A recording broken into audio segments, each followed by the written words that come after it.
MLA को कुछ नहीं समझता, एमएलए को ऐसे निकलने की बात करता है, एमएलए को पुलिस की धमकी देता है।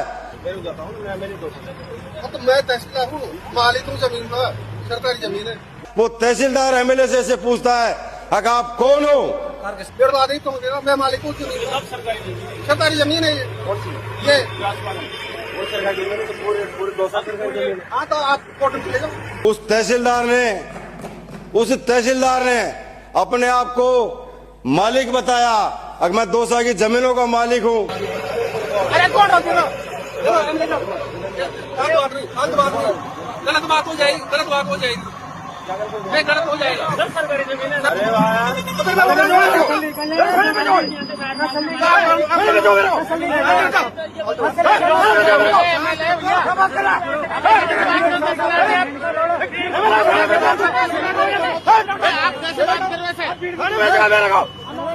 इसके लिए मैं आपसे अपील करता हूँ, आपसे जांच हो जाएगी, जो भी प्रकरण है, जो भी न्याय उचित होगा वो करेंगे।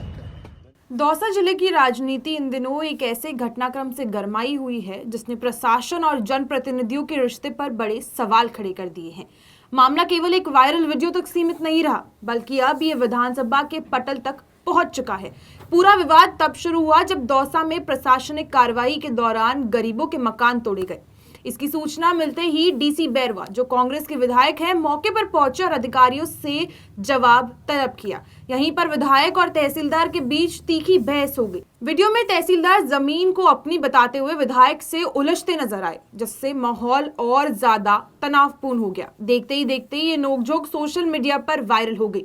विधायक डीसी बैरवा इस व्यवहार से खासे नजर आते हुए दिखे थे, लेकिन मौके पर प्रशासनिक कार्रवाई पर उनकी एक न चली और उन्होंने वहां से लौटना पड़ा। यहीं से ये मामला केवल स्थानीय विवाद नहीं रहा, बल्कि राजनीतिक रंग लेने लगा। इसके बाद विधायक डीसी बैरवा ने इसे पूरे प्रकरण को राजस्थान विधानसभा में जोरदार तरीके से उठाया। सदन में उन्होंने दौसा तहसीलदार पर गंभीर आरोप लगाते हुए कहा कि अधिकारी भ्रष्टाचार में लिप्त हैं और भूमि माफियाओं से साठगांठ कर गरीबों को डराने धमकाने का काम कर रहे हैं। विधायक ने आरोप लगाया कि गरीबों के मकान तोड़े गए और उन्हें धमकाया गया, जो पूरी तरह असंवेदनशील और अलोकतांत्रिक है। विधानसभा में भावुक अंदाज में बोलते हुए विधायक ने तहसीलदार को तत्काल हटाने की मांग की और इस पूरे मामले में सरकार से हस्तक्षेप की अपील की। उन्होंने गृह मंत्री जवाहर सिंह बेडम से न्याय की गुहार लगाई। सदन में डीसी बैरवा ने प्रशासनिक व्यवहार पर सवाल उठाते हुए कहा कि जब एक चुना हुआ जनप्रतिनिधि हाथ जोड़कर करुण पुकार करता है तो क्या सरकार कोई नजीर पेश करेगी?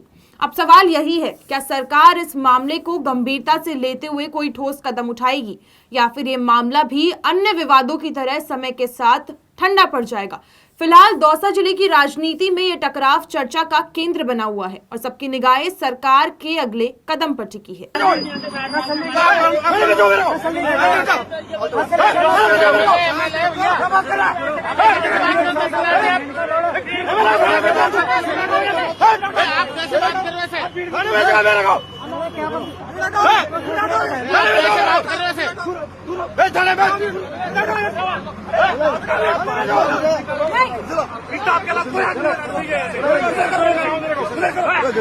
गरीबों का मकान तोड़े, गरीबों का मकान तोड़ा तुमने।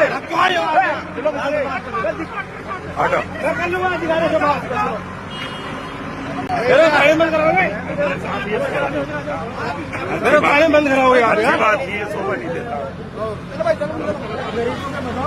गरीबों का मकान तोड़ो आपको। हमको तो यार ये लोग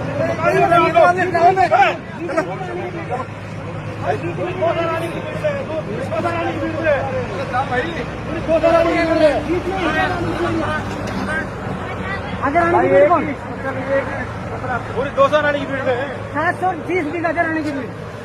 लेकिन मैं बता दूं साहब, ऐसे अधिकारियों पे आप कार्रवाई करें। मैं सदन में बात करना चाहता हूं, ऐसे अधिकारियों पर आप कार्रवाई करें, नहीं तो आप जब तक ऐसे अधिकारियों पर कार्रवाई नहीं करेंगे तब भ्रष्टाचारी आदमी है। इसके पहले भी जहाँ भी रहा इसके मैंने काफी पता किया है, उसमें काफी चीजें निकलते आई है। साथियों, मैं इसके बारे में और आपसे बात बताना चाहता हूँ, इसको बर्खास्त करें। न्याय करो आप। कल सीएम साहब आ रहे हैं, मैं आपको बताऊं, मैं धरने पे बैठा। घर में बैठने की जरूरत ही नहीं है, जांच हो जाएगी जो भी प्रकरण है, जो भी न्याय उचित होगा वो करेंगे।